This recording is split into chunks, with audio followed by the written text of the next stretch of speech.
ಜಿಲ್ಲಾಡಳಿತದ ಆದೇಶವನ್ನು ಉಲ್ಲಂಘಿಸಿ ಲಾಕ್ಡೌನ್ ಇದ್ರೂ ಕೂಡ ಪಡುಕೋಣೆ ಚರ್ಚ್ನಲ್ಲಿ ಸಾಮೂಹಿಕ ಪ್ರಾರ್ಥನೆ ಮಾಡಿದ ಪ್ರಕರಣಕ್ಕೆ ಸಂಬಂಧಿಸಿದಂತೆ ಗಂಗೊಳ್ಳಿ ಪೊಲೀಸರು ಪಾದ್ರಿ ಹಾಗೂ 6 ಜನರ ಮೇಲೆ ಕಾನೂನು ಕ್ರಮ ಕೈಗೊಂಡಿದ್ದಾರೆ.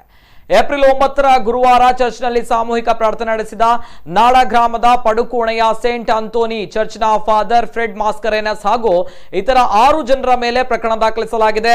ನಾಡ ಗ್ರಾಮ ಪಂಚಾಯಿತಿಯ ಪಿಡಿಒಗೆ ಏಪ್ರಿಲ್ 9ರಂದು ಸೇಂಟ್ ಆಂಟೋನಿ ಚರ್ಚ್ನಲ್ಲಿ ಪಾದ್ರಿ ಮತ್ತು 6 ಜನರು ಸಾಮೂಹಿಕವಾಗಿ ಪ್ರಾರ್ಥನೆ ಸಲ್ಲಿಸುತ್ತಿದ್ದಾರೆ ಎಂಬ ದೂರು ಬಂದಿದ್ದು, ಪಿಡಿಒ ಸ್ಥಳಕ್ಕೆ ಭೇಟಿ ನೀಡಿದಾಗ ಪಾದ್ರಿ ಮತ್ತು ಇತರ 6 ಜನರು ಸಾಮೂಹಿಕ ಪ್ರಾರ್ಥನೆ ನಡೆಸುತ್ತಿರುವುದು ಕಂಡು ಬಂದಿದೆ.